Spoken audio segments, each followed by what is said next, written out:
Hello po mga kabakers. Yan po, gagawa po na tayo ng tinapay. Isa po yung uri ng tinapay na croissant mga kabakers, mga kaibigan. Yan po, kinakat ko na po. Tapos, finold ko na po. Nag-fold up ako. Yan po ang kinalabasan. Yan po ang resulta mga kabakers, mga kaibigan. Dali lang po ito gawin. Sa umpisa lang mahirap. Pero pag natutunan mo ng 2 araw, tsak makukuha mo rin paano gumawa ng ganito sa klaseng tinapay na croissant mga kabakers, mga kaibigan. Yan po.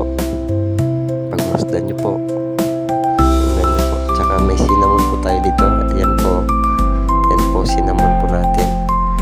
Ganda mga kaibigan, no? Mga kabakers. Yan po mga kabakers.